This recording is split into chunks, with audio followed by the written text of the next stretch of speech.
Estimadas y estimados estudiantes secundarios, profesores, muy buenos días.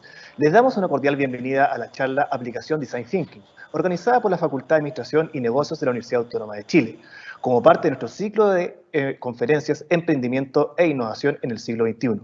¿Por qué hacemos esta charla? Nuestra misión como universidad es la docencia, la investigación avanzada, transmitir a nuestros futuros profesionales experiencias y conocimientos. Pues bien, hoy nos convoca un tema muy interesante, donde veremos la perspectiva de usuarios y clientes a través de un proceso eminentemente práctico y aplicado que facilita el desarrollo de soluciones y o negocios creativos e innovadores. Damos la bienvenida a Mario Grasola, emprendedor, docente de Ingeniería Comercial, diseñador, magíster en Comunicacional Intercultural con posgrado en Administración y especialización en Innovación y Comercio Exterior. Desde ya, los invitamos a usar nuestro chat para hacer preguntas, contarnos alguna experiencia o plantear alguna reflexión. Bienvenido entonces, Mario. Muchas gracias, Juan Pablo. Un gusto estar con ustedes. Como comentaban ahí, mi nombre es Mario Adriasola. Yo desde hace muchos años me he dedicado a hacer negocios. Desde el año 2008, por ahí más o menos, comencé a emprender. Y desde ahí he tenido mucha experiencia. Algunas han sido buenas, otras han sido malas, y es como la vida misma, ¿ya? Nosotros si le tenemos miedo al fracaso, también le vamos a tener miedo al éxito, ¿ya? Son parte de la misma moneda. Es como un equipo de fútbol, por ejemplo, que se niega a jugar porque existe la posibilidad de perder. Ya, si nosotros no nos atrevemos a jugar, no vamos a poder tener éxitos, ¿ya? O van a ser pequeños éxitos. Entonces lo que tenemos que aprender a hacer es cómo incorporar el fracaso como parte de los aprendizajes, pero gastando poco tiempo y poco dinero, ¿ya? Ese es el tema. Generalmente, cuando lo hacemos de forma amateur, lo trabajamos de una forma diferente, totalmente contrario a lo que estamos hablando. Las personas dudan si quieren hacer algo, piensan, lo hago, no lo hago, y cuando deciden hacerlo, gastan todo su tiempo y todo su dinero. Entonces, si lo tomamos como un ejemplo, si una guagüita, por ejemplo, cuando va a aprender a caminar, tiene que aprender a caminar caminando, en gerundio, ¿ya? No es lo mismo que nosotros le enseñemos a caminar en el living de nuestra casa, y esa guaguita quizás se va a caer un par de veces. Y nosotros podemos tenerle cuidado. No es lo mismo que enseñarle a caminar cruzando una gran avenida, ¿ya? Donde el riesgo es mayor. Entonces nosotros cuando vamos a hacer negocios tenemos que pensar cómo vamos a gastar poco dinero, poco tiempo y aprender harto. Y aparte, no tenemos que centrarnos en las ideas que tenemos nosotros, tenemos que centrarnos en la perspectiva del cliente, en tomar la perspectiva del cliente. Y de eso vamos a conversar hoy día. ¿Ya? El Design Thinking es una herramienta espectacular para tomar las perspectivas del cliente, ya para entender qué es lo que le pasa al cliente. Entonces yo les voy a compartir ahora unas láminas donde vamos a conversar un poco de estos temas. Yo les estoy compartiendo la pantalla en este momento. Entonces vamos a hablar sobre el viaje del emprendedor, aprender a elegir lo que queremos ser, aprender y ser en la vida. ¿Ya? Entonces estamos entrando hoy día a una nueva era.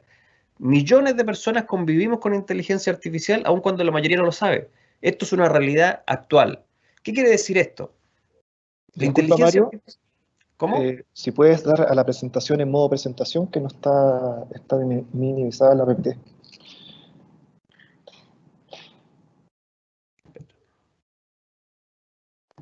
La presentación del PPT, ponerle pantalla completa, ¿no es cierto? Sí, exactamente. ¿Ahí está bien?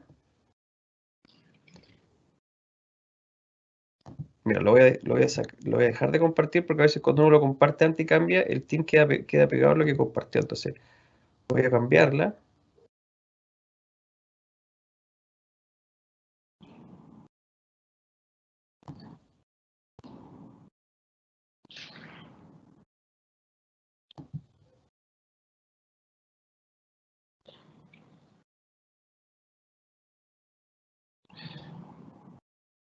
Trata de compartirlo en escritorio o pantalla 1. Porque ahí no está tomando todavía, ¿no es cierto? Ahí no está tomando.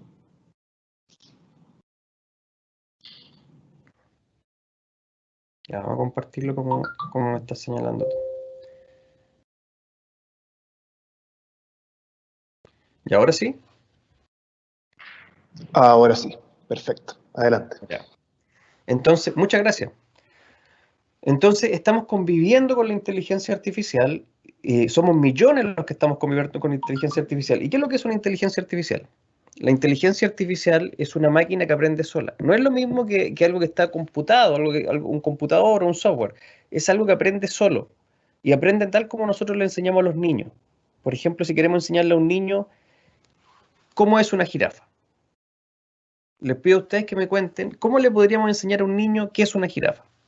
Les pido que por favor escriban en el chat y digan cómo se le podría enseñar qué es una jirafa. Si un niño les pregunta a ustedes qué es una jirafa, ¿qué le responderían ustedes?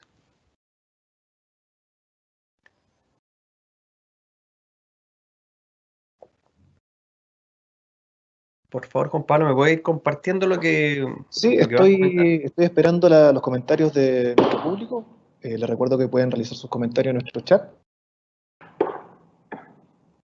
Imagínense un hermanito, un primo, un vecino que les pregunta a ustedes qué es lo que es una jirafa. ¿Qué le podríamos responder a ese niño para poder enseñarle qué es una jirafa?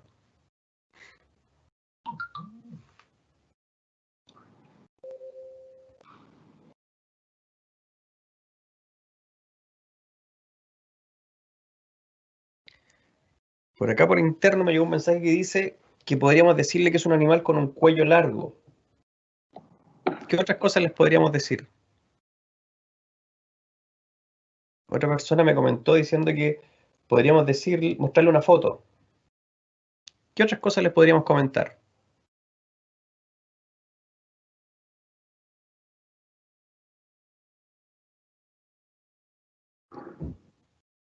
Aquí nos llegó un comentario, dice, Carolina nos dice, es un animal y le mostraría una imagen.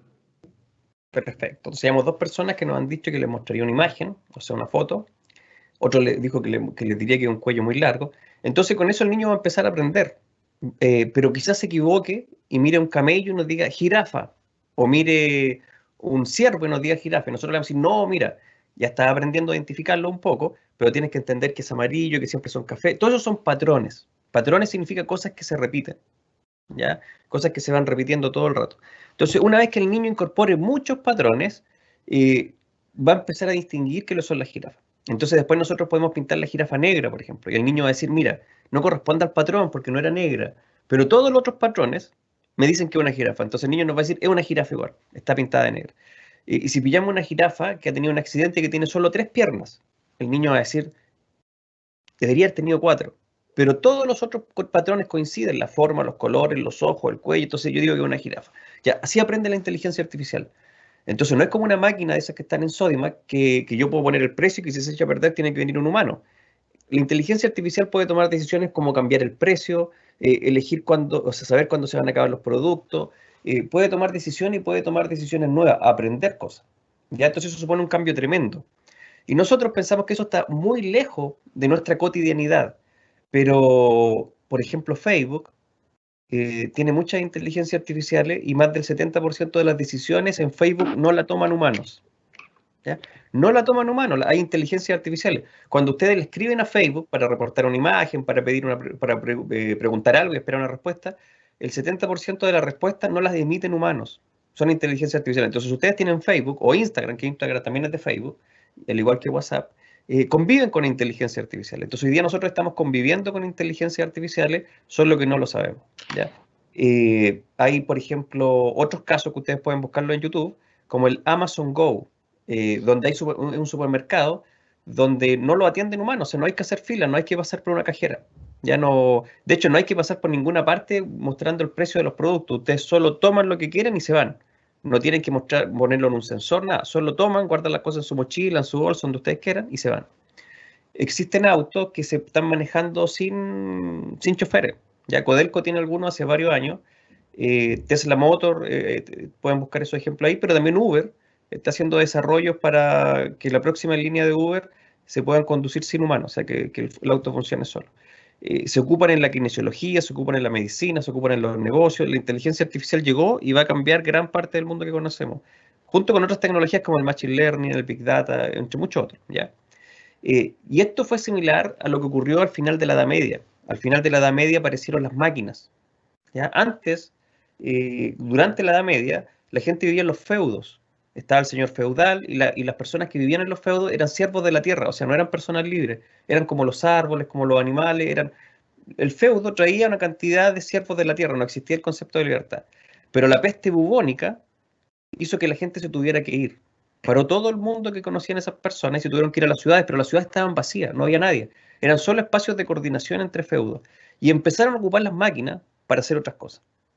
Empezaron a ocupar las máquinas para hacer cosas distintas. Y las máquinas permitieron hacer caminos, permitieron hacer máquinas para que nuevas máquinas pasaran por esos caminos que ya eran de ripio, algunos después empezaron a ser de cemento. Y esos camiones, que eran máquinas, comenzaron a llevar otras máquinas, como refrigeradores, televisores, smartphones, y finalmente apareció el mundo de la modernidad, que fue este mundo en el que crecimos. Hoy día, el COVID-19 no creó estas nuevas tecnologías, sino que aceleró estos procesos. Al igual que la peste bubónica, nos obligó a entrar al mundo de los bytes. Entonces, plataformas como esta existían desde hace mucho tiempo. Desde hace décadas que nosotros escuchamos que Facebook, que Google, que YouTube trabajaban de forma remota. Entonces, lo que pasó fue que aquí que se aceleró ese proceso. Y el mundo va a seguir cambiando. Entonces, hoy día estamos frente a una crisis tremenda, enorme. Crisis no significa conflicto, crisis significa que cambia el orden. Por ejemplo, en un terremoto, el orden cambia. Entonces, es una crisis transitoria. Uno no sabe si tiene que ir a trabajar, si los caminos están buenos, cambia el orden. Hoy día estamos en una crisis que no va a ser transitoria. Es una crisis que nosotros no vamos a volver al año 2019. Aquí se está creando un nuevo mundo. Por lo tanto, también estamos en la década de las mayores oportunidades. No van a haber no van a haber otros años con tantas oportunidades como estos que vienen. Hace poco, un joven chileno inventó un fármaco que va a reemplazar las operaciones de médula. Hay muchas enfermedades que requieren trasplantes de médula y su empresa, de un año para otro, hoy día vale más de $1.000 millones. Esas cosas era muy difícil que ocurrieran en los años 90, el año 2000. Era imposible en realidad que alguien descubriera algo y que al otro año tuviera una empresa de $1.000 millones. Está el caso de Corner Shop, que probablemente ustedes lo han escuchado, que Uber le pagó como $340 millones. Ellos venían trabajando hace varios años, que era para hacer delivery a las casas, pero hacer un delivery muy bien, que no lo hicieron las grandes empresas, lo hicieron ellos. Si ustedes miran cuál es la valorización de Mercado Libre, se van a dar cuenta que empresas como Falabella, Ripley y otras más son pequeñitas al lado de Mercado Libre. Y Mercado Libre partió hace poco tiempo por la idea de unos jóvenes de Argentina en Córdoba. Pero si vamos más atrás, apareció Apple y Microsoft y se demoraron décadas, ¿ya? Pero hoy día todos los meses están apareciendo nuevas startups y esto es solo el comienzo. Esta década que viene es la década con la mayor cantidad de oportunidades. Todas estas cosas que yo le estoy diciendo que van a permitir cambiar el mundo van a aparecer de forma cada vez más rápida y van a aparecer nuevas propuestas. La oportunidad para hacer negocios estos 10 años que vienen, de aquí en adelante, son tremendos, ¿ya? Nosotros en el año 2020, la mitad de todos los consumidores estamos interactuando regularmente con servicios basados en computación cognitiva y en 20 años las profesiones serán distintas, los negocios serán distintos, las oportunidades laborales serán distintas. Estamos entrando en una nueva era donde todo, absolutamente todo, será distinto, ¿ya? Ese es el contexto en el que estamos entrando a una nueva era. Todavía no tiene nombre, ¿ya? Nosotros conocemos la edad antigua, donde éramos, si queremos ver una analogía, en la edad antigua nosotros éramos parte del jardín, ¿ya? En la Edad Media éramos los cuidadores del jardín de Dios. En la Edad Moderna nos transformamos en jardineros, ¿ya? Quisimos domesticar la agricultura y dijimos no tiene que afectarnos el clima, empezamos a tratar de domesticar todas las cosas de la naturaleza, nos transformamos en jardineros. Quisimos entender todas las cosas. Y inventamos microscopios para entender las cosas que no podíamos ver, etc. Telescopio para ver las cosas que están fuera del alcance de nuestra vista. Nos transformamos en jardineros. Lo que pasa hoy día es que vamos a tener dos jardines. ¿Ya? Vamos a tener el jardín del mundo de los átomos y el jardín del mundo de los bytes. Y por primera vez en la historia vamos a tener estos dos mundos, donde en el mundo de los bytes, es donde está la grande oportunidad de hoy, está todo por crear, ¿ya? Incluso desaparece, se diluye el concepto local o global. Si yo pertenezco a una comunidad digital, en Instagram, en Facebook, o converso, yo por ejemplo trabajo desde 2014 con hartas empresas de Italia y de otros países, de Estados Unidos y otros lugares. Entonces, si yo converso mucho con ellos, son parte muy cercana a mí, o sea, que los conozco más que algunos vecinos. Entonces, cuando estamos hablando del mundo digital, incluso lo local y lo global se diluye un poco. Entonces empieza a aparecer el tema de la comunidad digital, donde pueden haber propósitos en torno a la construcción de esta nueva realidad en el mundo digital. Aquí les compartí algunas de las tecnologías que están cambiando el mundo. La realidad virtual, el blockchain, la energía limpia, hay muchas que están cambiando el mundo y que lo van a seguir cambiando.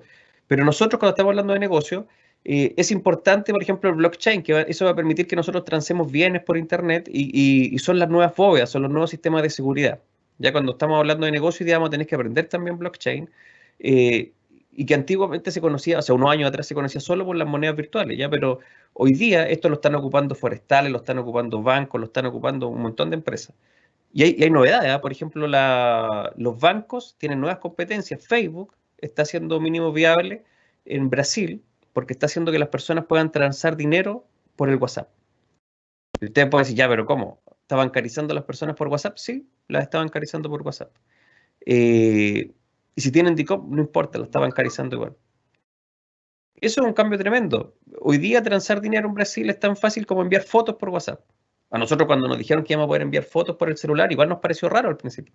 Entonces ahora pues, nos puede parecer raro y después probablemente lo vamos a encontrar que es muy sencillo. Esto lo hacía otra plataforma que se llamaba WeChat, que lo estaba haciendo en China, ¿ya? Pero pronto Facebook lo va a sacar para todo el mundo.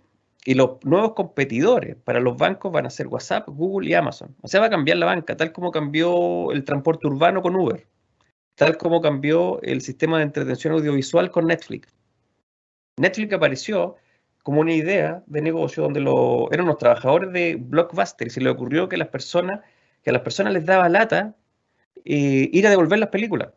Entonces propusieron la idea en Blockbuster le dijeron que dejaran de hablar tontera, que lo iban a despedir, porque no tenía ningún sentido eso, ¿ya? Y le explicaron por qué no funcionaba, etcétera, para el modelo de negocio.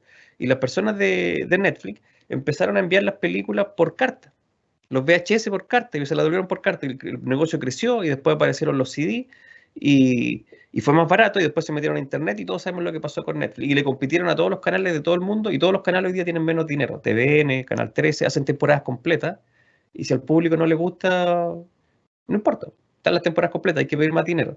En cambio, Netflix, cuando nosotros lo miramos, se va programando. Si nosotros miramos una película de auto, la próxima vez que ingresemos nos va a mostrar 3 películas de auto.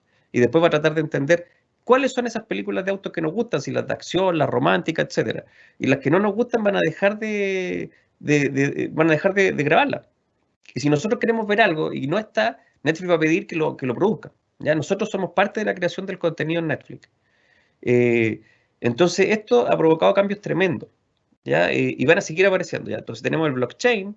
Va a ser súper importante que ustedes empiecen a leer también de Big Data, que el Big Data es cómo podemos trabajar con la información, ¿ya? Cómo podemos sistematizar la información. Entonces, por ejemplo, antiguamente, si ustedes entraban a una tienda, solo quedaba el registro de lo que ustedes compraron. En cambio, cuando ustedes entran a una página web, queda el registro del video que ustedes abrieron, cuántos minutos vieron ese video, si lo vieron un par de segundos, queda el registro de las fotos que abrieron, queda el registro del tiempo que estuvieron en la web, queda el registro de las cosas que visitaron, queda el registro de lo que compraron, queda el registro de lo que pusieron en el carro compra y después se arrepintieron, etc. Las tiendas físicas están tratando de replicar esto poniendo sensores para que vean por dónde se mueven ustedes, dónde caminan más, qué es lo que miran, pero aún así no se pueden poner tantos datos. Entonces, los datos no quiere, cuando decimos que las páginas web o las redes sociales toman nuestros datos, no quiere decir nuestro nombre o nuestra root, como lo decían los supermercados. Los datos quiere decir todo lo que hacemos en Internet, ¿ya? Entonces, todo eso genera una cantidad de datos gigantesca. Y ahí podríamos decir, oye, pero ¿para qué le serviría a una empresa tener 1500 horas de audio? ¿Quién las va a escuchar? Y el tema es que no, pues nadie las va a escuchar. ¿Para qué le serviría tener datos sobre las fotos que visitaron ustedes y tener millones de datos? ¿Quién lo va a ver? No, nadie lo va a ver. Po. Es como una chatarrería eso. ¿Ya? ¿Y para qué nos sirve entonces? Al igual que si vamos a una chatarrería, le preguntamos al que está encargado de eso, le decimos, tú tienes la pieza tal, y él nos va a hallar. ¿Ya? Entonces lo que nosotros hacemos con el Big Data es decir, ¿a cuántas personas de las que tenemos el audio les gusta el color rojo? ¿A cuántas personas les gusta el color azul? ¿De qué edad son las personas? Y le podemos hacer ese tipo de preguntas. Entonces nos entrega una ventaja tremenda. Por ejemplo, imagínense que nosotros vamos a sacar un producto nuevo y podemos saber en un par de minutos todo lo que queremos saber sobre el segmento. ¿Ya? No hay que hacer investigaciones de mercado, no hay que ir a hacer entrevistas, lo sabemos. Sabemos, entonces, por ejemplo, decir, mira, a todas estas personas de acá les gusta esto, a estas personas de acá esto, podemos saber a las que les gustan los gatos, a las que les gustan los perros, podemos saber todo, ¿ya? Entonces podemos hacer productos y servicios mucho más personalizados. La parte mala es que perdemos privacidad, pero la parte buena es que esto nos ayuda a tener lo que nosotros queremos. ¿Ya? Por ejemplo, si nosotros queremos comprarnos un computador, nos va a empezar a aparecer el computador por Facebook, por todos lados. Y si nosotros nombramos, eso todavía se tiene que regular legalmente, pero si hoy día nosotros nombramos algo, nos va a aparecer igual, ¿ya?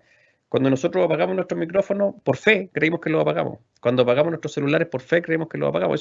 Todo eso se va a tener que regular legalmente, ¿ya? Pero la parte buena es que si yo me quiero comprar un computador, tengo que invertir menos tiempo porque la inteligencia artificial, trabajando junto con el Big Data, van a empezar a tratar de entender cuál es el computador que yo quiero, respecto a precio, respecto a modelo, entonces en vez de que yo tenga que demorarme 3 semanas en encontrar el computador que quiero, los software me van a ayudar a tener esa respuesta en un par de minutos o en un día, y sin que yo tenga que salir a buscarlo, y sin que yo tenga que buscarlo en Google. La parte mala es el tema de la privacidad. El Machine Learning es el sistema como aprenden las máquinas. El Machine Learning, si lo comparamos con nosotros, si nuestro cerebro es la inteligencia artificial, el Machine Learning sería algo parecido a la vista, a nuestro oído, al tacto. El Machine Learning es lo que permite que la máquina aprenda. Son cómo conectamos las cámaras, cómo creamos redes neuronales para que las cámaras, los micrófonos y todas estas cosas sistematicen la información que se quiere tener y se la entreguen a la inteligencia artificial. ¿Ya? Entonces tenemos el Big Data, blockchain, machine learning, pero sin duda la principal y la que va a cambiar el mundo y lo que va a ser el eje en todos los temas de negocio, aparte de los temas de salud, de los temas de educación, en todos los ámbitos, es la inteligencia artificial. ¿Ya? Y hoy día, los que controlen los datos y la electromovilidad van a ser los que van a comandar el mundo. Hasta hace unos años atrás era el diésel, el petróleo. Hoy día, los que van a comandar el mundo son los que tengan o sea, que lideren los temas de electromovilidad y los datos. Los datos son todas las cosas que hacemos en Internet. Y la electromovilidad son todas estas cosas de energía limpia. Por ejemplo, China tiene 500 marcas de autos eléctricos autónomos, o sea, que funcionan con electricidad y que se manejan solos. Pero nosotros igual en el occidente tenemos los Tesla Motors, están los pruebas que está haciendo Uber, los autos de Google, de la empresa Alphabet, y las marcas como Mercedes-Benz, Audi y otras más que están haciendo pruebas. Pero de aquí en adelante, todo va a empezar a funcionar con electricidad y van a ser muy importantes los datos. Vamos a ver cómo los refrigeradores se conectan a Internet, cómo las estufas se conectan a Internet. Por ejemplo, mi estufa, yo la puedo prender desde otra ciudad y decirle a qué temperatura quiero que esté, o qué temperatura quiero que esté y cómo quiero que vaya cambiando. Y empieza a tomar los datos y los empieza a ordenar para poder replicarlos. Pero más adelante, hasta los tostadores van a estar conectados a Internet. Y eso antes no era posible por el ancho de banda, pero con el 5G va a ser posible. Ya, entonces los tostadores van a saber a qué nos los levantamos, cuándo nos levantamos más. Van a estar conectadas todas las cosas. Si el velador siente que nos paramos, le va a avisar al tostador que empieza a funcionar. Esas cosas ya están programándolo algunas personas. Tiene parte muy fome, porque a mí, por ejemplo, me gusta la vida, ojalá estar en un campo plantando papas y estar tranquilo. Entonces, puede ser demasiado automatizado todo, que es parecido a algunos monitos que existían antes. Yo creo que ustedes no los conocen, por ejemplo, los supersónicos, los pueden buscar en YouTube. Y los supersónicos eran muy parecidos a lo que nos pasa hoy día. Es como cuando si uno vuelve atrás y mira los supersónicos, como decir, oye, paraban al bebé frente a una pantalla para que el doctor lo revisara. Y una maquinita le miraba los ojos así para ver que le revisaba el cuerpo, etc. Es muy parecido a lo que está pasando ahora. Solo faltaba que los autos vuelen, era lo único que es distinto. Pero lo demás es muy parecido. Pero la parte entretenida es que nos puede hacer la vida más fácil y nos puede hacer trabajar menos horas. En la Edad Media las personas trabajaban hasta 18 horas. En la modernidad bajamos la hora a 8 horas y hay países que trabajan 4 o 5 horas. Con estas nuevas realidades, nosotros podríamos terminar trabajando 3, 4 horas y hay algunas personas que hablan de que quizás no vamos a tener que trabajar. Ya hay que reinventarla porque van a haber estas máquinas que podrían trabajar por nosotros. Y algunos plantean que vamos a terminar mezclados un poco con las máquinas. De hecho, si ustedes buscan en YouTube después lo que están haciendo con Neuralinks, están conectando máquinas al cerebro humano. Entonces a las personas le pueden preguntar después cuánto es 800.024 por 300.516 y pueden responder. Ya es como que le ponen un potenciador a nuestro cerebro. Porque Elon Musk, el que está haciendo eso, dice que no es buena idea que la inteligencia artificial esté a cargo del mundo. Entonces dice, es mejor que esté el cerebro humano, hay que potenciarlo. Ya, todas esas cosas locas están ocurriendo. El Neuralink lo están ocupando con personas, por ejemplo, que perdieron la movilidad de los brazos, de las piernas, entonces están ocupando estas máquinas conectándolo al cerebro para poder hacer funcionar piezas biónicas. Y eso ya es hablar de androides. Eso nos vuelve a otras películas como Blade Runner, que ustedes tampoco la conocen, donde se hablan del hombre mezclados con máquinas. Pero de alguna forma nosotros ya lo hacemos. Piensen ustedes en su celular. En los años 90, 80, nosotros no podíamos decirle a alguien que estaba en otra ciudad algo que pensamos. Ahora por WhatsApp se lo enviamos y es muy parecido a la telepatía. Falta poco que lo pensemos nomás, eso lo enviamos de forma directa. Sabemos dónde están. Cuando no sabemos una palabra, la consultamos. Y cuando salimos y no llevamos nuestro celular, muchas veces volvemos a buscarlo. Y preferimos llegar atrasados o avisamos, decimos, se me quedó el celular. Entonces todos entienden, tienen que volver a buscarlo. O sea, falta que el celular esté pegado a nosotros para que seamos máquinas. O sea, que seamos mitad máquina. ¿Ya? Entonces tenemos todos estos cambios. Y para dar respuesta a las nuevas exigencias, nosotros necesitamos hacer las cosas de una manera distinta. Ya no podemos hacer las cosas igual que antes. Y no se trata solo de conseguir los éxitos materiales aislados del entorno, sino que tenemos que inventar nuevas reglas. ¿Ya? En el 2020, un tercio de los empleos hoy día requieren competencias que no son comunes y que se deben crear. Entonces, ¿quién era competente para hacer computadores personales? Nadie. Apple tuvo que crear esas competencias. Apple creó esas competencias. Entonces, ¿quién es competente para hacer un puente? Ya, un ingeniero que esté preparado para construir puentes, un ingeniero constructor que se haya especializado. Ya, él es competente. Pero el tema es, ¿quién es competente para mejorar la educación incorporando inteligencia artificial? Probablemente nadie aún. Entonces hay que crear esas competencias. Y eso va a dar origen a nuevas disciplinas, a nuevas profesiones. Y por eso el área de los negocios y el área de la educación son una de las dos áreas que se espera que más crezcan. ¿Ya? No la educación entendida como alguien que esté preparado para dar clases, ¿ya? O sea, como el profesor como lo conocemos, sino que pueda incorporar todos estos nuevos temas, ¿ya? Donde se esperan que ocurran muchos cambios en las décadas. Entonces, en el área de la educación y el área de los negocios son las dos donde se espera que se crezca mucho más, ¿ya? Este gráfico es del año 2019 y quedó un poco obsoleto, ¿ya? Porque decía que en el 2010 nosotros teníamos 2 zettabytes de información, o sea, 2.000 millones de terabytes, para que ustedes se lo puedan imaginar. Una cantidad enorme de datos. Entonces nosotros en esa época, nosotros podíamos conversar con alguien por Facebook, podíamos ingresar a una página web de un banco, podíamos entrar a una red social y empezamos a ocupar Internet.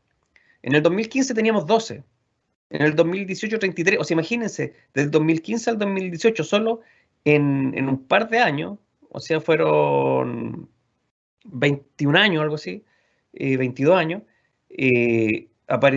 creció casi más del doble, un poco más del doble. Pero después, del 2018 al 2020, o sea, perdón, del 2015 al 2018 está mirando la cantidad de zettabytes, del 2015 al 2018 fueron solo 3 años, pero crecimos cerca de 21 zettabytes, pero en solo 3 años. Después solo en 2 años aumentó a 47.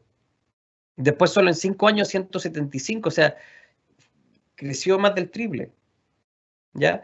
Pero ¿por qué digo que quedó todo desactualizado? Porque el COVID-19 aceleró todo esto. Entonces estos gráficos que ya eran gigantes, que ya eran enormes, van a ser aún más grandes. El 2025, lo que se esperaba que pasara en el 2030 va a pasar ahora en el 2025. En el 2030 vamos a tener otro mundo. Entonces se espera que ese otro mundo, hoy día en vez de que esté en el 2030, se espera que ocurra en el 2025. Y el gráfico que está al lado, que es del año 2035, se espera que ocurra en el 2030. Entonces, si nosotros pensamos, para ver esto en paralelo con otros tiempos de la historia, en la Edad Media existían las máquinas. Se ocupaban para sembrar y para cosechar. Y seguía siendo la Edad Media, seguía existiendo el señor feudal, seguían existiendo los feudos. Pero cuando la gente se tuvo que ir de los feudos, no quería irse, se fueron con susto, y los relatos de esa época hablan que la gente estaba muy asustada porque no sabía lo que iba a ocurrir. Se tuvieron que ir de los feudos a las ciudades porque apareció la peste bubónica.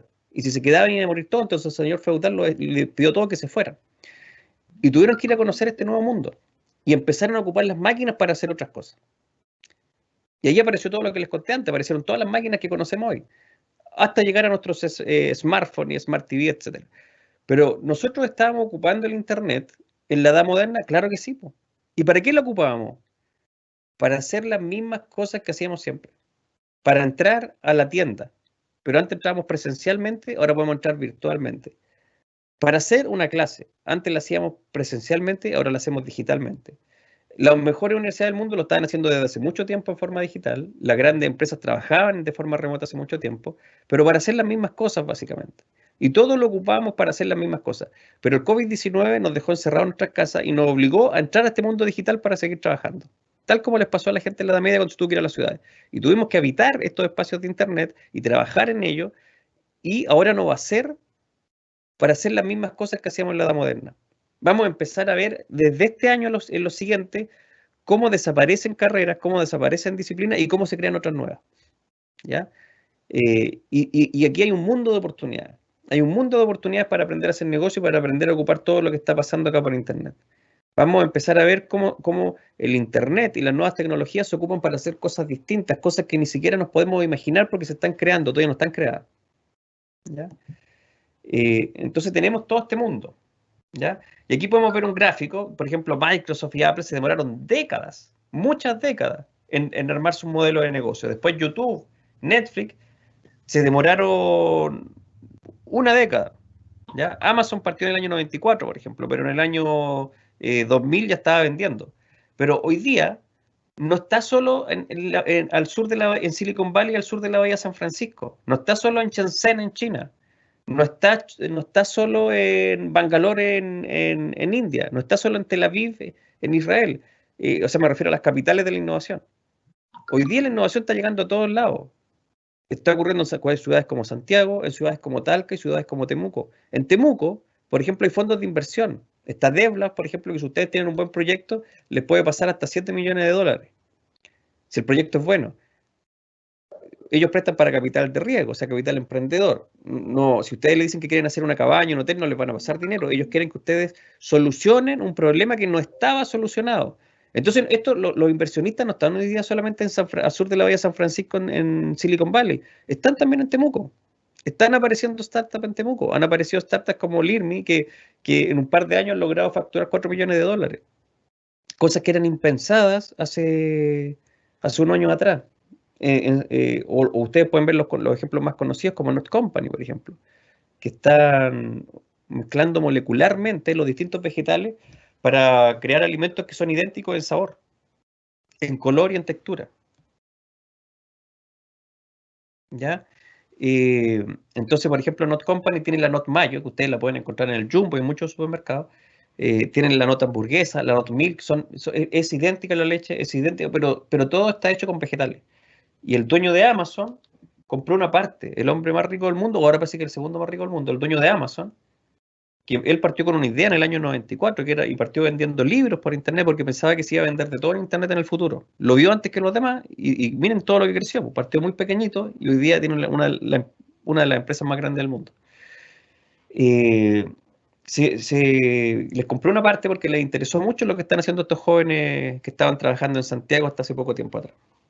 ¿Ya? Mezclar los alimentos molecularmente para conseguir mayonesa que no eran mayonesa, leches que no eran leches, o sea, que podamos comer las mismas cosas que nos gustaron siempre con el mismo sabor, pero ahora súper saludables, todas hechas de vegetales. Está ocurriendo en todos lados.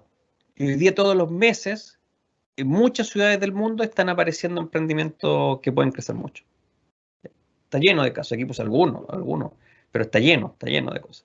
No todos digitales, por ejemplo, Tica, fue un error que se le cayó un pedacito, no me acuerdo si era zapallo o beterraga, no me acuerdo, que algo se le cayó al sartén, lo sacó, después lo probó, le gustó, un día fueron amigos a la casa, se los dio para que lo probaran, le encantó, después le pedían que hiciera más, y le dijeron, ¿y por qué no probáis para vender? Bueno, probó y fue un exitazo, ¿ya? Las ticas son ricas, el problema es que son caras, ¿ya? Mi hijo, por ejemplo, se acostumbraron a comer ticas, entonces ahora me piden ticas, pero bueno, son más ricas y son más sanas igual, y son ricas, pero finalmente es como volver atrás, es como decir, hagamos las papas fritas de verdad. De no le pongamos otras cosas, ni las mezclemos, ni nos hagamos papas fritas. Y aparte, con esta idea de ocupar el proceso por el que hacemos papas fritas, pero con otros ingredientes como zapallo, como beterraga y todo eso. Que también lo podemos hacer en la casa. Igual podemos hacer, en vez de papas fritas, hacer beterragas fritas, zapallos fritos, etc. Entonces, no todo es digital, pero sí en el espacio digital hay más oportunidades porque está todo cambiando. Pero no quiere decir que en el mundo de los átomos no hayan espacios para innovar. Hay espacio para hacer cosas como Tica, ¿ya? O este joven, por ejemplo, que se le ocurrió ponerle tatuaje a la rosa. Y le dijeron, oye, pero Speaking Rose. Y le dijeron, era de Temuco. Entonces le dijeron, no, pero eso no va. ¿Quién va a querer ponerle mensaje a la rosa? No tiene sentido. Finalmente terminó vendiendo rosas hasta en Estados Unidos, para los concursos de belleza, para los matrimonios, para todo. Dio la vuelta al mundo, vendió un montón y fue un exitazo. ¿Ya? Entonces en el mundo presencial igual podemos seguir innovando, por supuesto. ¿Ya? Pero en Internet hay muchas más oportunidades. Entonces, estas empresas están naciendo para cambiar el mundo. Ya todas las que vimos en las fotos. Ahí hay muchas más. Entonces, hoy día la lógica se invirtió en el año 90, en los años 80, 70. El capital atrae el talento y por eso nos decían, una buena idea con poco capital no va a llegar lejos. Una mala idea con capital sí va a llegar lejos. Hoy día eso cambió, hoy día es el talento el que atrae el capital. Si ustedes tienen un buen proyecto y arman una buena propuesta, está Corfo, está Cercotec y están los capitales privados, como DevLab, como Fintol, hay muchas en todo caso, ¿ya? Que a ustedes le pueden pasar dinero, ¿ya? Y también está la posibilidad de que los propios clientes les empiecen a comprar y puedan crecer rápidamente de la nada, ¿ya? Así que solucionan problemas que no estaban solucionados. Entonces, acá nosotros podemos ocupar el plan de marketing para entender qué es lo que tenemos que hacer respecto a la rentabilidad, el crecimiento, la permanencia y la satisfacción de cliente, que son cosas que nosotros estudiamos en la carrera.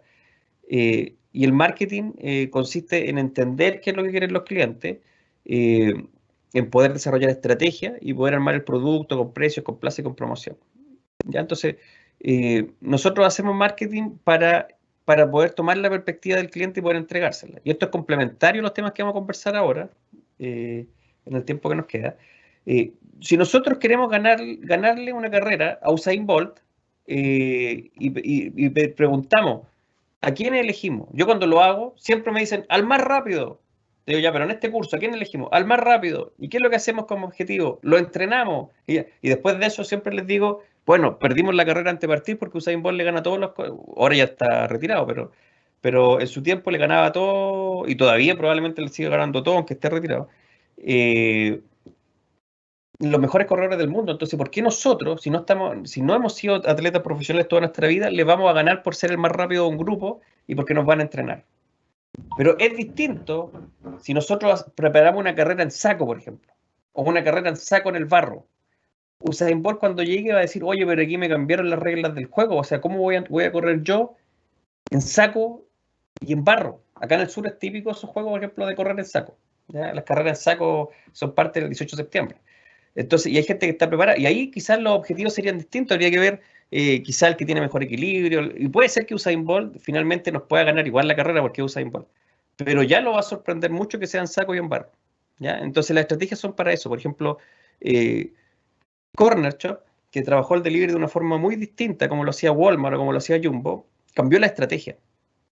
Entonces, ¿qué es lo que hacen las personas generalmente cuando quieren hacer negocio? Dicen, ya, si vamos a vender algo, por ejemplo, como ropa, veamos cómo lo hace Falabella. Si vamos a vender productos de ferretería, veamos cómo lo hace Sodimac. Incluso les copian la visión y la misión y no tienen sentido, ¿ya? Pierden todo el sentido. Entonces, aprender a hacer estrategia tiene que ver con esto, con cómo, porque tenemos la situación presente, lo que nosotros nos proponemos, el problema a los clientes y la meta, el futuro. Entonces, la estrategia es lo que hacemos para conectar nuestro presente con lo que queremos que pase en el futuro, con los resultados que queremos tener. Entonces, es muy importante aprender a hacer estrategia, ¿ya? Entonces, si le queremos correr a Usain Bolt, lo peor que podemos hacer es mirar qué hace Usain Bolt para tratar de hacer lo mismo, porque no va a tener ninguna oportunidad. Se trata de aprender a construir estrategias, a buscar cómo podemos crear formas nuevas de hacer las cosas, ¿ya? Fijándonos en la meta, hacia dónde queremos llegar, fijando los objetivos, que los objetivos es como este niño que está aquí, por ejemplo, con el arco y la flecha. La meta está adelante, él no está en la meta, él está con su propósito, lo que se propone, ¿ya? La estrategia va a ser ese camino que va a tener que correr la flecha hasta llegar al blanco. Le estoy explicando esto después, nosotros en la carrera lo conversamos en detalle, ¿ya? Pero aquí se lo estoy tratando de explicar para que entiendan de qué se trata en forma general, ¿ya? Entonces, tenemos que fijar los objetivos, tenemos que entender qué cosas nos interesan, cuáles son nuestros propósitos, para que eso se transforme en una visión, segmentar, entender a los clientes, etc. Entonces, tenemos que estar trabajando en nuestra zona de interés, primero. ¿Cuáles son las cosas que nos interesan? A algunos les va a interesar el teatro, a otros el deporte, a otros las comunicaciones, a otros el campo. A todos nos van a interesar cosas distintas. Y desde ahí tenemos que armar un propósito. Y esta es la parte más difícil de los negocios, ¿ya? Todos somos inteligentes, así que la diferencia no está en la inteligencia. Hoy día, como el talento atrae el capital, no es tanto problema no tener dinero, ¿ya? Tenemos alumnos que han partido y han hecho negocios que han funcionado con 100.000 pesos, con 300.000 pesos, y tenemos algunos casos de alumnos que han partido con 0 pesos y han logrado hacer negocios que están funcionando hasta hoy igual. Entonces, la gran dificultad es el propósito. Por ejemplo, la mayoría de las personas vive sin propósito y por eso dicen, ojalá que llegue luego el viernes. ¿Se imaginan a Alexis Sánchez que esté pensando, ojalá que llegue luego el viernes, cuando va a jugar la Champions League, que diga, ¡ay, qué lata, tengo que jugar la Champions League! Ojalá que llegue luego el viernes. O se imaginan a Tomás González cuando está yendo a los Juegos Olímpicos y diga, ¡oh, qué lata! Me tocan los Juegos Olímpicos. Ojalá que llegue luego el viernes. O se imaginaban a Mazzuco González. Yo me acuerdo más del Chino Río. Mazzuco González, ahora no he visto qué tenistas están ahora. Pero se imaginan al Chino Río o a González cuando vayan a jugar tenis o a representar a Chile diciendo, ¡oh, qué lata! Tengo que jugar. Ojalá que llegue luego el viernes. Cuando no tenemos un propósito ocurre eso. Y decimos, estoy sin vida porque estoy con mucha pega, estoy sin vida. Entonces los propósitos son los que le dan el sentido a la vida. Y eso es muy difícil tenerlo. Pero no quiere decir que el propósito nos va a hacer felices y nos va a meter en un mundo de Bill Cipap. No, nada que ver con eso. Por ejemplo, si los jugadores de Chile tenían un propósito, que era ir a ganar a Uruguay en el partido que jugaron ayer, y lo perdieron, van a volver achacados, van a volver tristes. Quizás van a pasarla mal, algunos pueden, quizás lloren, otros quizás se enojen, pasen rabia, se estresen. No quiere decir que el propósito lo va a dar feliz, pero van a querer seguir jugando. Ya no van a decir, pero ¿por qué soy futbolista? De eso se trata. Se trata de que tenga sentido. No quiere decir que eso nos vaya a volver automáticamente feliz y arreglar todas las cosas. El propósito le da sentido a las cosas que hacemos. Ya cuando perdemos el propósito es cuando no sabemos por qué las estamos haciendo. Cuando lo hacemos solo por dinero, quedamos atrapados en el sinsentido. ¿Ya? Entonces tenemos que recuperar eso. ¿Cuál es el sentido? Y si no tenemos propósito, tenemos que construirlo. ¿Ya? Entonces, esta es la parte más difícil. Porque algunos tienen propósitos enormes, otros tienen propósitos pequeños y otros propósitos chiquititos. Y está todo bien, ¿ya? Pero el tema es que la mayoría generalmente vivimos sin propósito o se nos pierden los propósitos.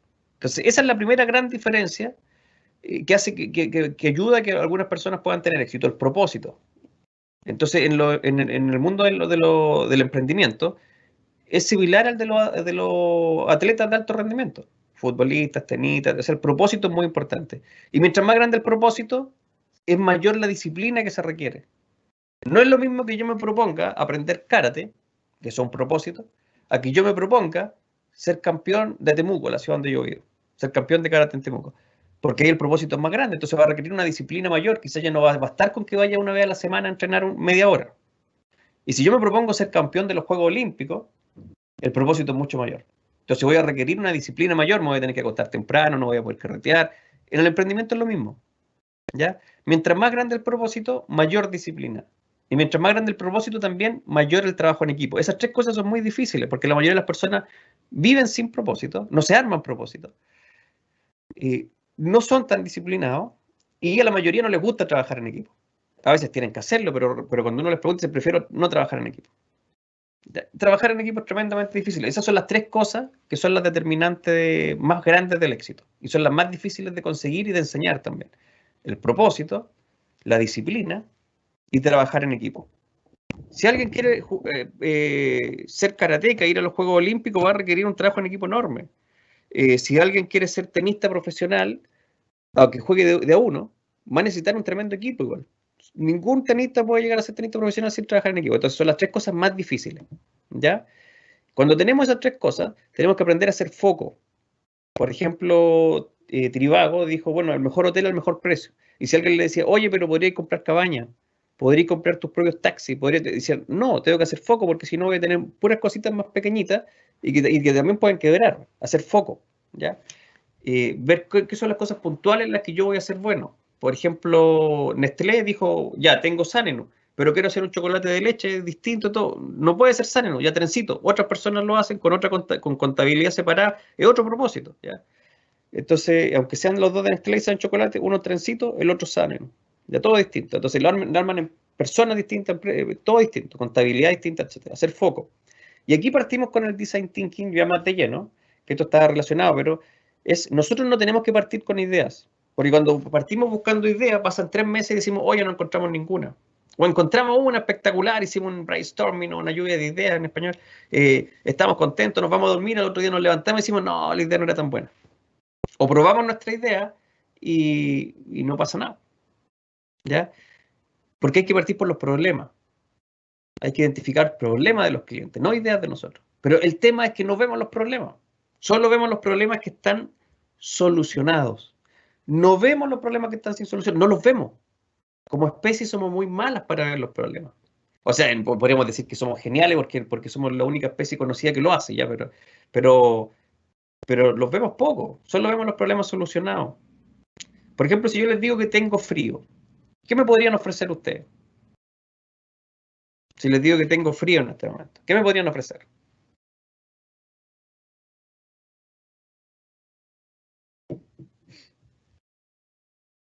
Hay una persona que me dice un café acá. ¿Hay algunas respuestas por el chat? No, pero yo te podría ofrecer una manta. También yo soy de Temuco, una parca muy abrigada de pluma, por ejemplo. Claro, entonces, todo eso son soluciones que ya están hechas. Entonces, podemos identificar el problema del frío. Pero cuando no están solucionados los problemas, no los vemos. Los confundimos con la realidad. Y decimos, así es nomás, pues la realidad. Por ejemplo, por 500 años las maletas no tuvieron ruedas. 5 siglos, no es menor. Entonces, cuando yo era niño, mi papá le tocaba ya las maletas porque todos nos cansábamos más rápido, entonces las llevaba él. Entonces él decía, oye, ¿por qué no echamos menos cosas para que pese menos la maleta? Y todos le decían, no, pero echémosle harta porque queremos llevar juguetes. Mi mamá le decía para llevar ropa para los niños. ¿Ya? Y mi mamá le trataba de ayudar, pero se cansaba, entonces llevaba la maleta a mi papá casi todo el viaje. Y yo cuando crecí, cuando tenía como 15 años, me empezó a tocar ya la maleta, porque ya era grande, me la podía todo. Entonces yo empecé a encontrarle razón a mi papá y le decía, oye, pero igual podríamos llevar menos cosas, etcétera.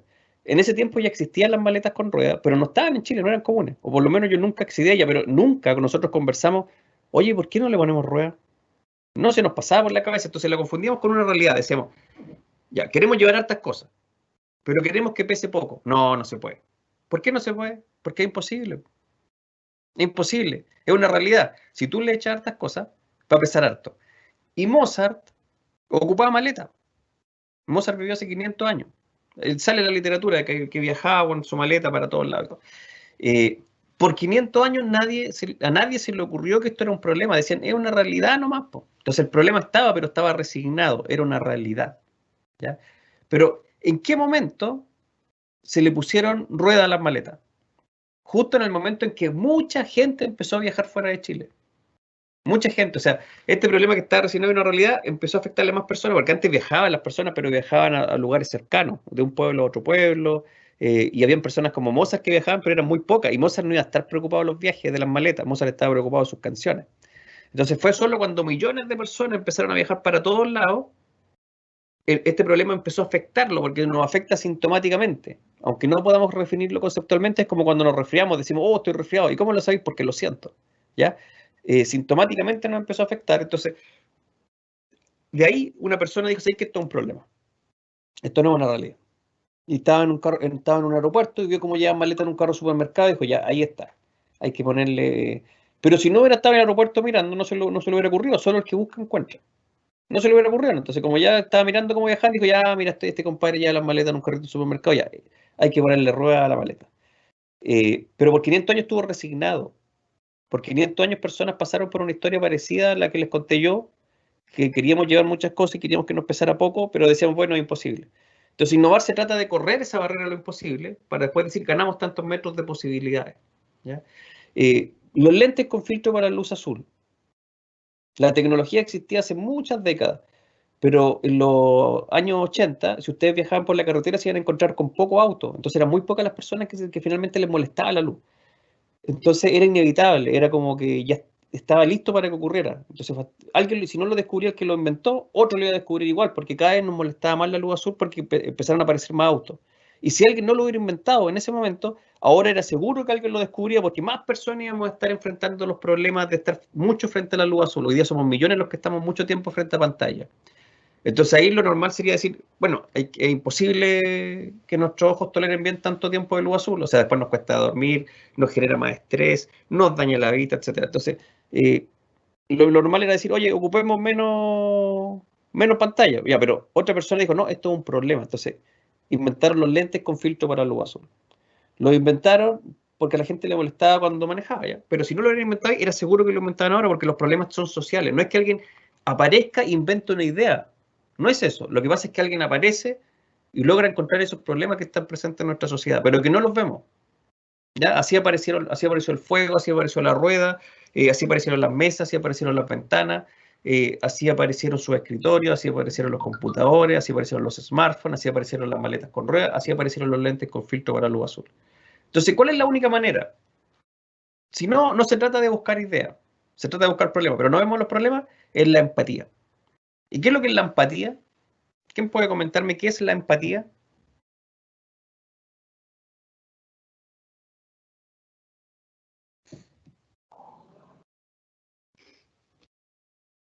¿Qué es lo que será la empatía?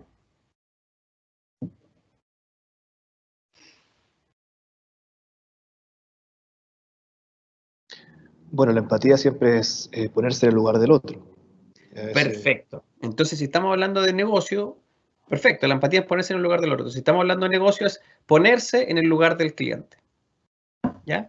Entonces, tenemos que ponernos en el lugar del cliente. Entonces, nosotros tenemos que partir entrevistándolo y tenemos que preguntarle si vamos a hacer, por ejemplo, una cosa para transportar productos, para no ponerle mochila, porque puede ser que inventemos lo que sea distinto a una mochila. Tenemos que empezar a preguntarle, cuando niño, ¿tuviste alguna mochila que te encantara? Entonces lo notamos aquí lo que nos dice. ¿De qué forma te gustan las mochilas? Bueno, también lo notamos. ¿De qué colores te gustan las mochilas? ¿Has tenido problemas con tu mochila, cosas que no puedas hacer o que te moleste? Entonces ahí la persona se puede acordar, sí, mira, cuando voy en la micro me pasan tales cosas. Ya. Quizás no existe ninguna mochila que lo solucione, pero si nosotros le preguntamos, eso no lo iba a ver como un problema, lo iba a ver como una realidad. Entonces nosotros le preguntamos, ¿has pasado alguna vergüenza con las mochilas? ¿Hay cosas que no puedes hacer con las mochilas que te gustaría hacer? O le preguntamos, ¿te gusta ocupar la mochila para ir solo a clase? ¿O tu mochila también la ocupas para viajar cuando sales de paseo? ¿O te gusta llevarla para todos lados? ¿Te sientes seguro con tu mochila o solo la ocupas cuando es necesario? ¿No? ¿Te gusta con muchos cierres, con pocos cierres? ¿Qué es lo que te gusta llevar en tu mochila? Le preguntamos todo lo que se nos ocurra. Tenemos que siempre ponerle tiempo, porque si no le ponemos tiempo podemos estar empatizando años, ¿ya? Y no se trata de eso. Uno nunca termina de conocer a las personas, ¿ya? Entonces nosotros le ponemos tiempo y tienen que ser tiempos cortos. Pueden ser 5 minutos, pueden ser 15 minutos o una hora, ya, pero no más que eso. No necesitamos profundizar tanto más. Y esto no es como una encuesta, una escala líquida, donde necesitamos una cuota mínima de representatividad. No, aquí lo que necesitamos es profundizar con pocas personas, lo podemos hacer con una o con 10 personas, ¿ya?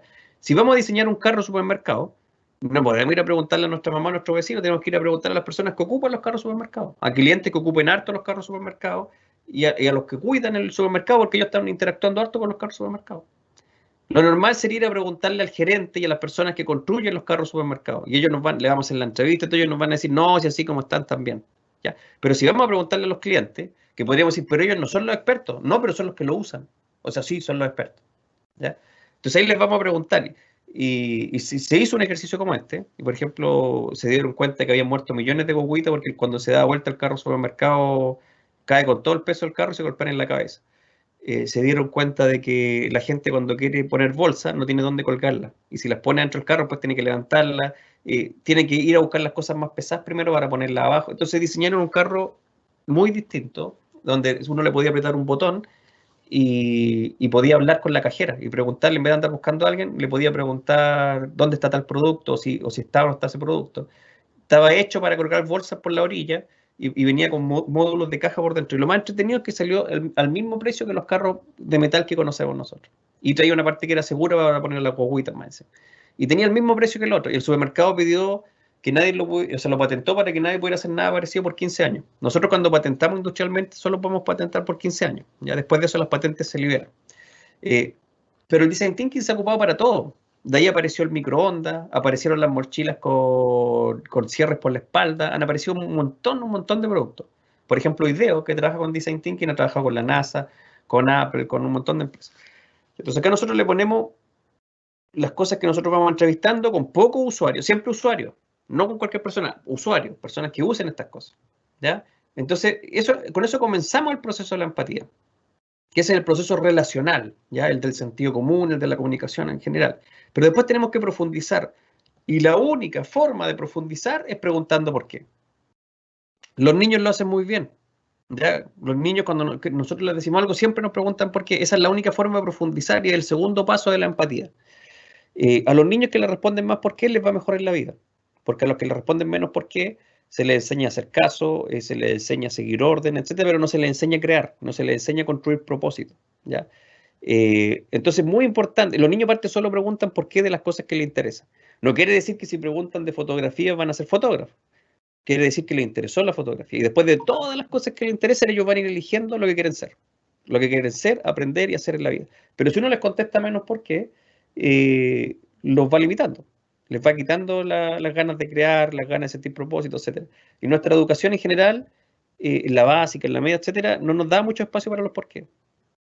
Ya, de hecho, si un niño quería aprender a relacionarse con el lenguaje leyendo, estaba sonado porque tenía que aprender a hacerlo escribiendo porque se determinó desde antes que era escribiendo. ¿Ya?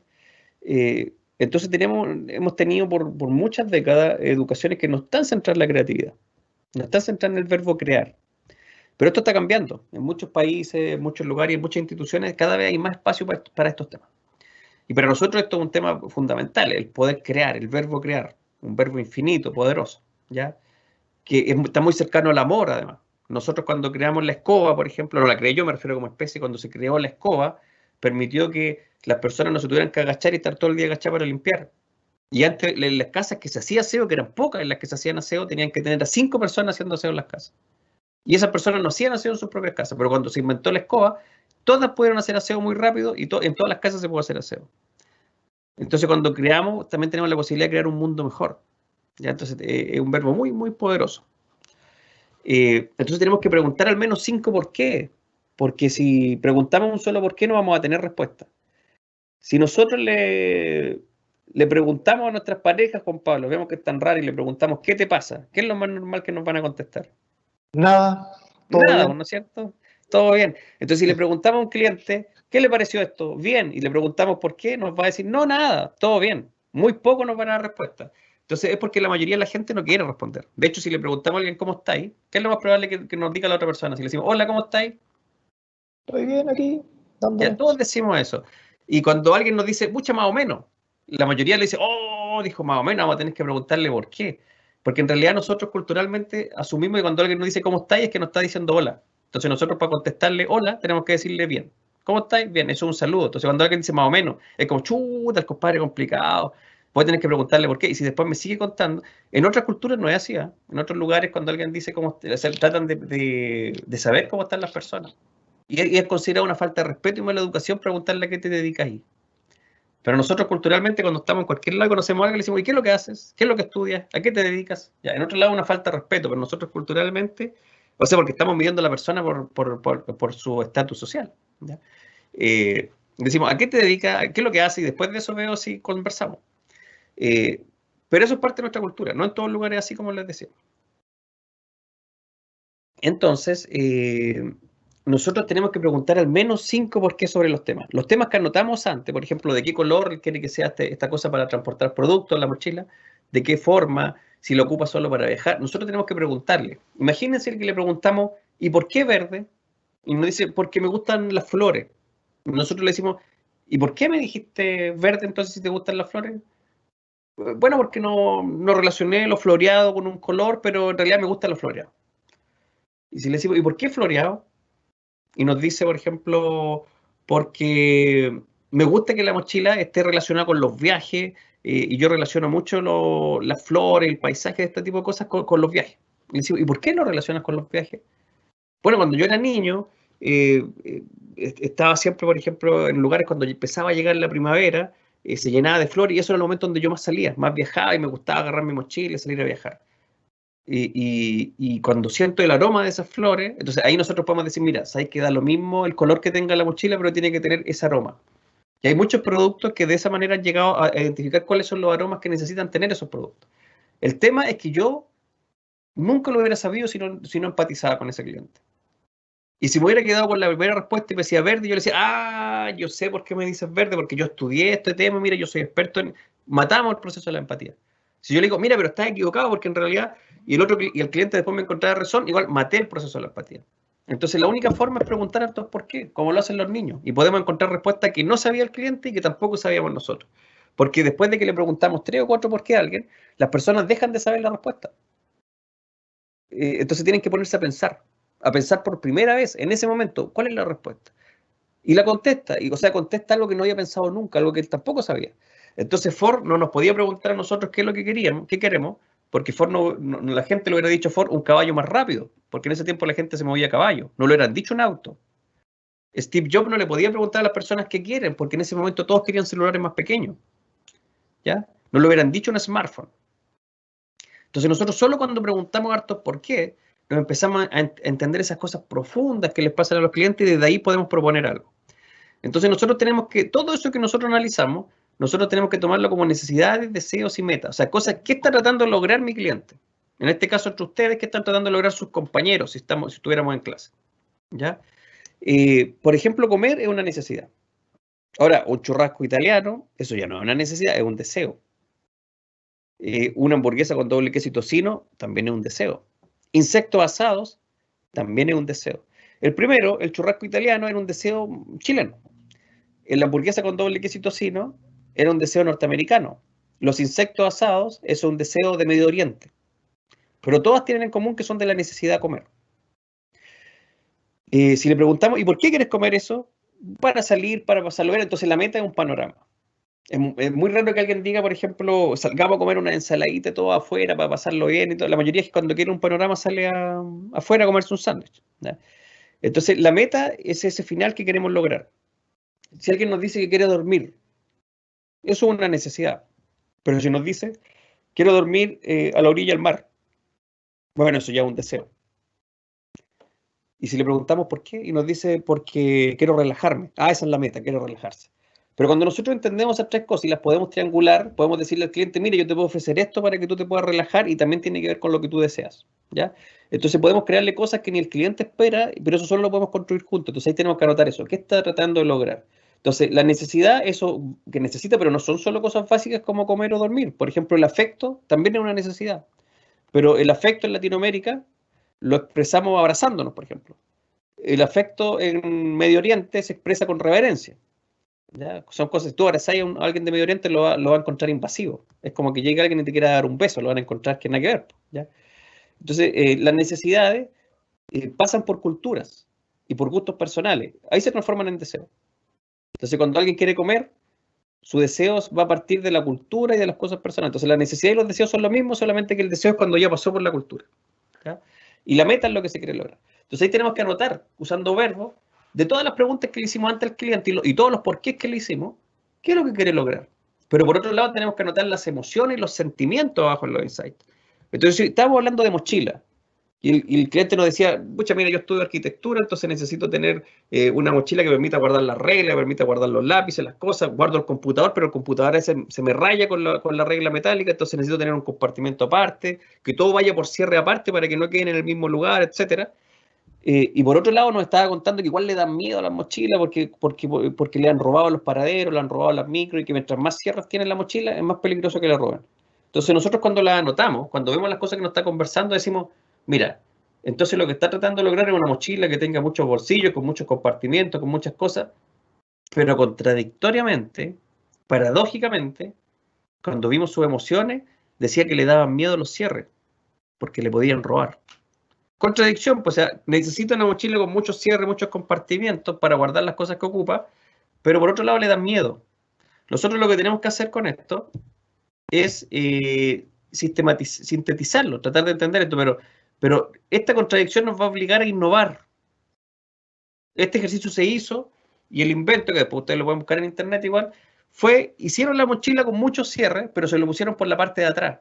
Entonces cuando se pone la mochila no tiene ningún cierre. Entonces el cliente se puede sentir súper seguro, eso que le da miedo que por los cierres le roban, la mochila no tiene ningún cierre. ¿Ya? Es lisa por atrás. Pero al sacársela está llena de cierres. Los cierres quedan en la parte que se ponen en la espalda. Los cierres siempre estaban atrás, a la vista de lo otro. Entonces lo hicieron al revés. Se la pone, no hay cierre.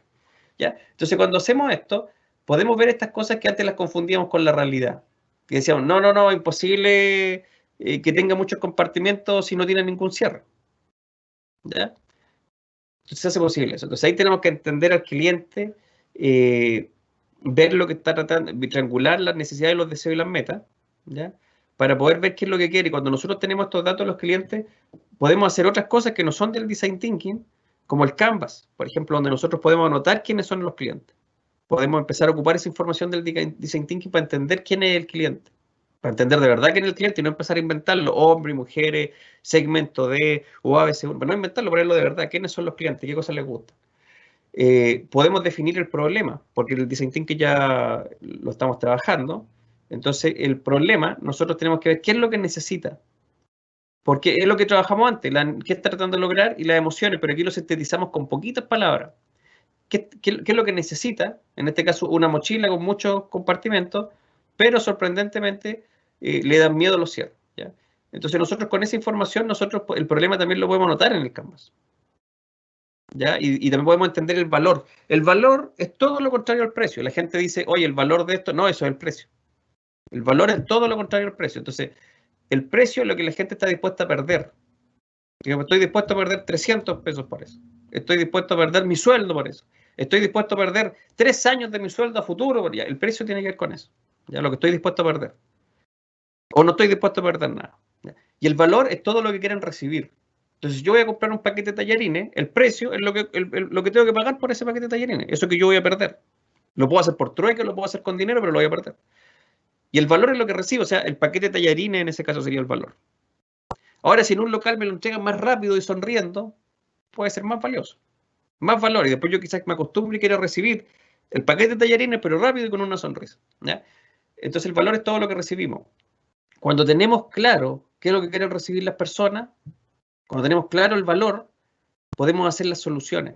Entonces, si las personas quieren recibir pasillos anchos, aire acondicionado, pisos de cerámico claros y cuando se entra al supermercado ya blancos, por ejemplo, esta foto es igual a la entrada al supermercado de Jumbo en Temuco, y en Temuco llueve mucho y uno entra con barro, entonces esto lo ensucia todo el rato, pero siempre está blanco. ¿Cómo lo logran?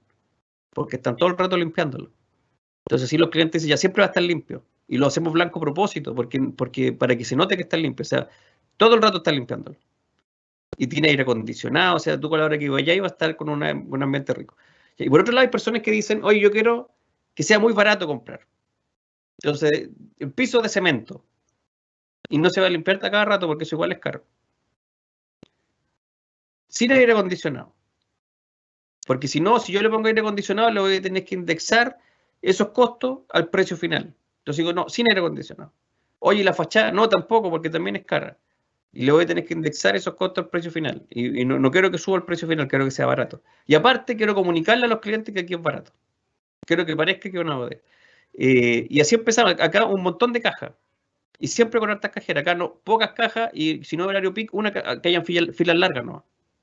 Ya, en el Jumbo, 8 personas ya hay una fila larga. En la cuenta de eso uno se puede encontrar con filas de 20 personas. ¿Ya? ¿Por qué? Porque las cajas son caras y va a subir el precio. ¿Ya? Entonces de eso se trata.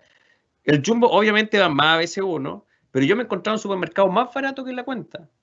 Que los que son de Temuco, por ejemplo, pueden conocer el super oferta. Es más barato y es un modelo que está hecho para ser más barato que en la cuenta. No sé si ustedes los conocen, algunos de ustedes, ¿ya? Pero en el super oferta yo me he encontrado con empresarios que tienen mucha plata y que no quieren gastar de más.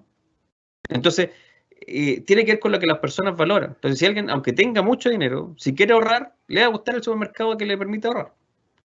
¿Ya? Y también me he encontrado con amigos que me han dicho, oye, estoy complicado de dinero, me he ido súper mal y todo, y van a comprar igual al Jumbo. ¿Ya? Entonces, tiene que ver con lo que valoramos, ¿ya? Con las cosas que valoramos.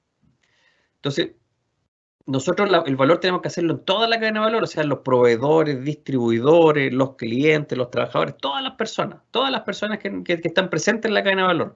Entonces, si nosotros queremos que sea rápido nuestro servicio, tenemos que buscar un proveedor que nos entregue las cosas rápido. Si queremos que nuestro producto sea de calidad, tenemos que buscar un proveedor que nos entregue materia prima de calidad. Entonces, tenemos que crear el valor en toda la cadena de valor, ¿ya? Y eso lo anotamos en el Canvas, ¿ya? ¿Cuál es la propuesta de valor? Y desde ahí tenemos que dibujar las soluciones. Escribimos el problema al cliente, pero dibujamos las soluciones. ¿Por qué? Porque el hemisferio izquierdo de nuestro cerebro ve las partes solamente. Si no le tiene nombre, no las ve. Por ejemplo, si yo no sé de mecánica y levanto el capó, voy a decir, este es el motor. Pero alguien que le tiene palabras, o sea, que estudió mecánica, me va a decir, no, mira, esos son los pistones, esta es la batería, esto, y me va a empezar a nombrar partes. Y para mí van a ser todo motor. Entonces, ese lado del cerebro es analítico, reflexivo, solo ve partes.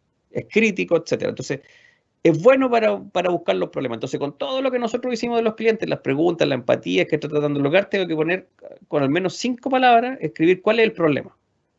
¿Cuál es el problema de los clientes? Pero por otro lado, es muy difícil escribir soluciones, es muy difícil dibujar problemas, pero es muy difícil escribir soluciones. Entonces ahí tenemos que ocupar el otro lado del cerebro, el creativo, el lado que está en el lado derecho del cerebro que controla el lado izquierdo del cuerpo. Porque ese no ve partes, ese ve el todo. Entonces si mira, por ejemplo, el cielo, en la noche, puede decir, esta noche es romántica. Y el otro lado del cerebro va a preguntar, ¿y en qué parte ves eso? Y ese cerebro va a decir, en ninguna parte, o sea, lo veo en el todo, de forma intuitiva. Y después puede decir, oye, esto se volvió tétrico. Y le dice, ¿pero en qué parte de la noche o de lo que está aquí lo ves? En ninguna parte concreta, lo veo en el todo, de forma intuitiva. Entonces, nosotros tenemos que dibujar las respuestas para aprovechar la fortaleza de ese hemisferio.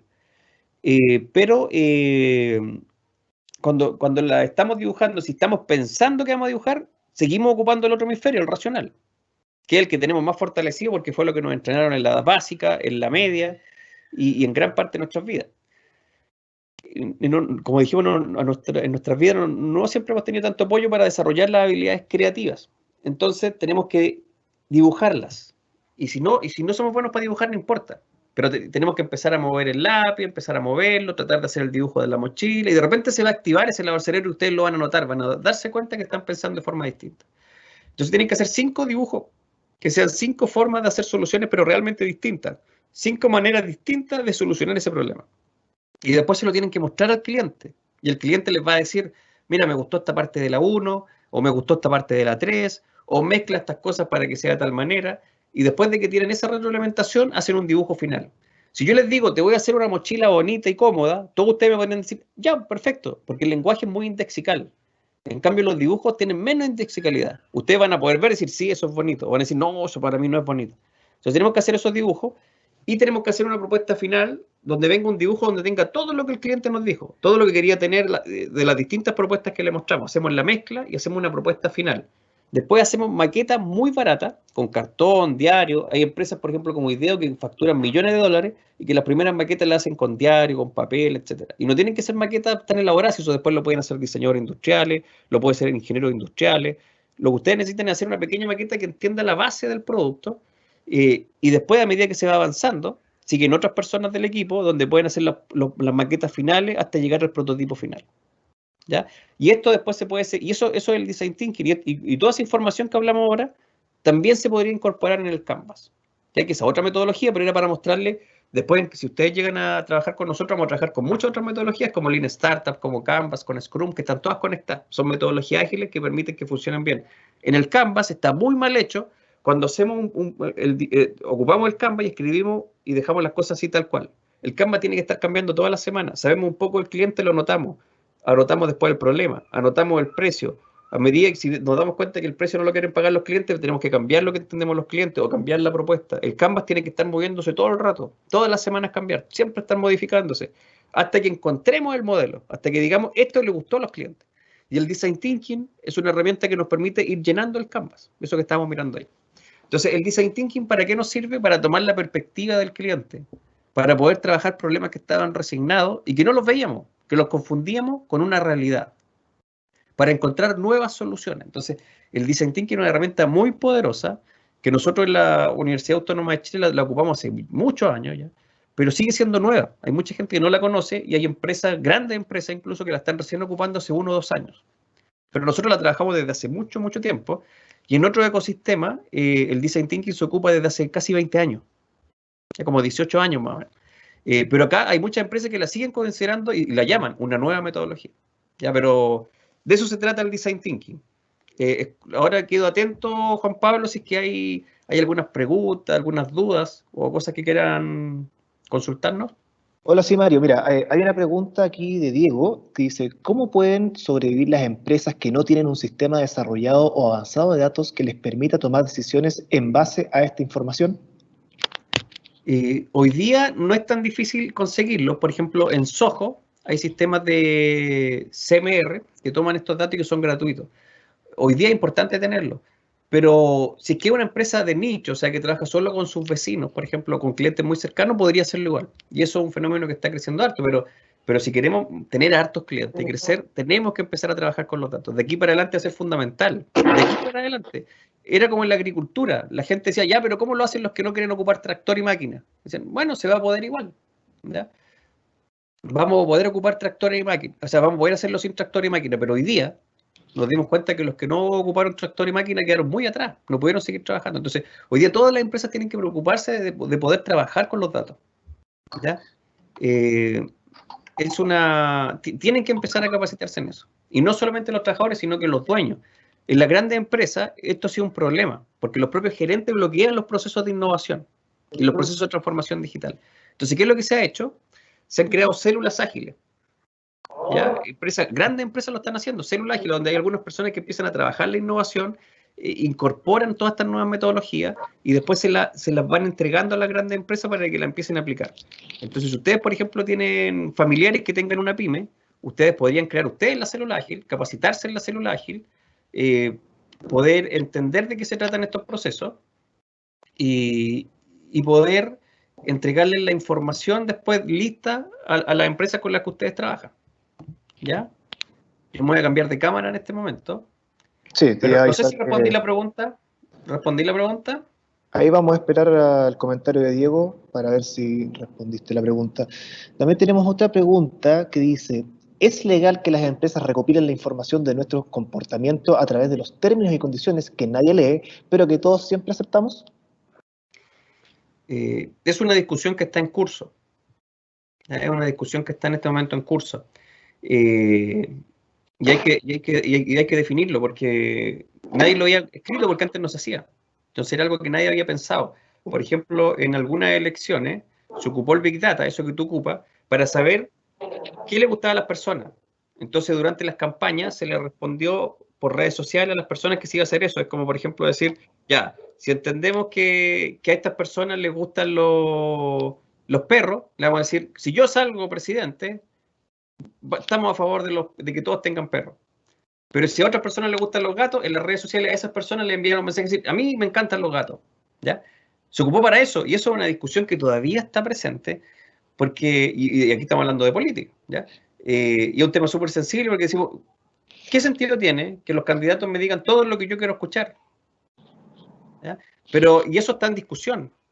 En muchos países, en países de distintos continentes, eso está en discusión ahora porque en todos los países se está ocupando el Big Data también para las campañas. Entonces decimos, como ya sabemos lo que quieren, les decimos lo que quieren saber. Entonces, eso pierde el sentido. También pasa con la empresa, si yo no, por ejemplo, ¿qué pasa si hay alguien, por ejemplo, que no quiere comprarse un celular nuevo? Pero las empresas saben que él quiere cambiar el celular. Le van a mandar mensajes todo el rato hasta que lo convenzan y gasten la platita que no quería gastar. O si alguien quiere comprarse un televisor o alguien quiere cambiar, si alguien dice, que, oye, ¿sabes que cambiamos la alfombra? O empieza a mirar la alfombra y las empresas le empiezan a mandar, va a terminar gastando el dinero aunque no quiera. Entonces, claro, es un tema que hay que regularlo. Y se está regulando. Hoy día nosotros navegamos por internet a través de 4 plataformas, principalmente. Algunas son Google, Facebook e Instagram, un par más. Entonces, incluso lo ocupamos como buscadores. Buscamos cosas en Facebook también. Buscamos cosas en Instagram. Buscamos cosas en Google. Es muy raro que hoy día pongamos los nombres de las páginas web. Pero están apareciendo APIs que ustedes las pueden. Todavía es difícil descargarlas, ¿ya?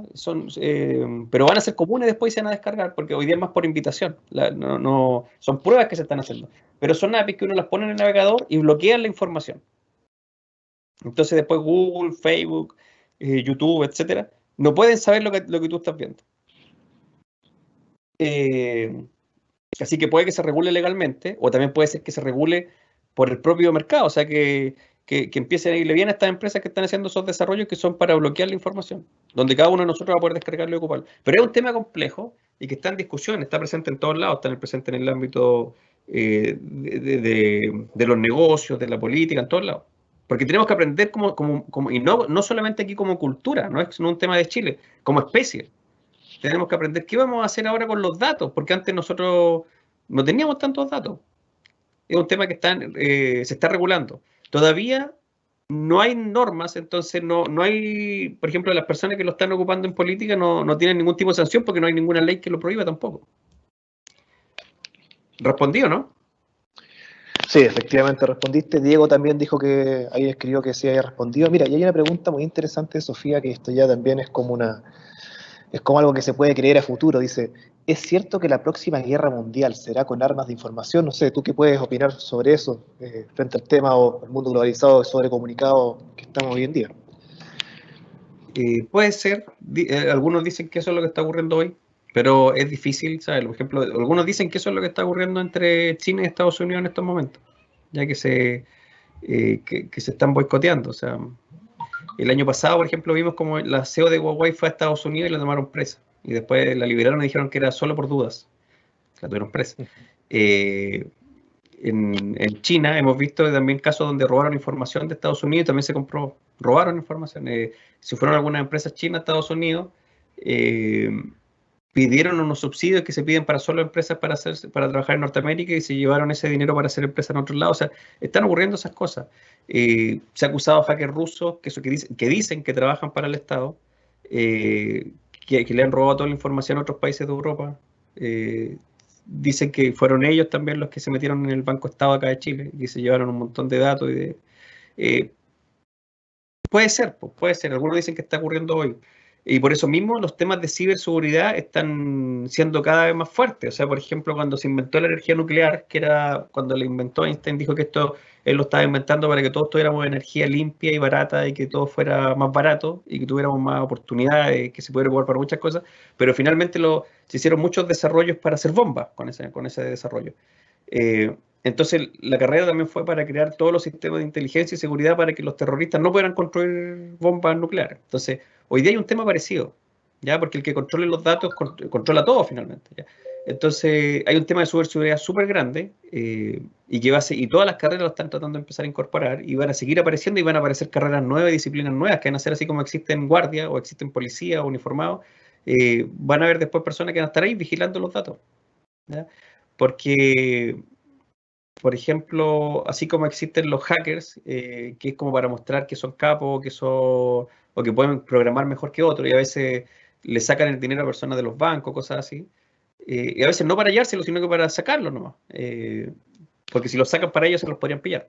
Existen también el ethical hacking, ya que son personas que se están preparando para cuidar a las personas. Entonces es un tema que también que eso va a dar espacio para nuevas disciplinas, nuevas carreras y nuevas normativas, pero hoy día está ocurriendo harto eso. Ya está ocurriendo harto eso. Perfecto, Mario. Bueno, ya hemos llegado al final de esta interesante charla.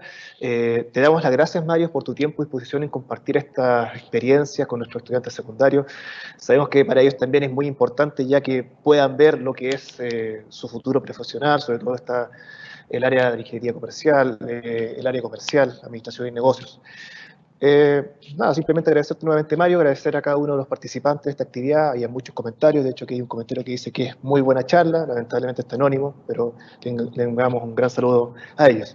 Bueno, los invitamos finalmente a visitar nuestro sitio web www.uautonoma.cl, donde podrán encontrar mucha más información de nuestras actividades, investigaciones y reflexiones de nuestros expositores y expertos. Que tengan todos ustedes muy buenas tardes y muchas gracias por participar.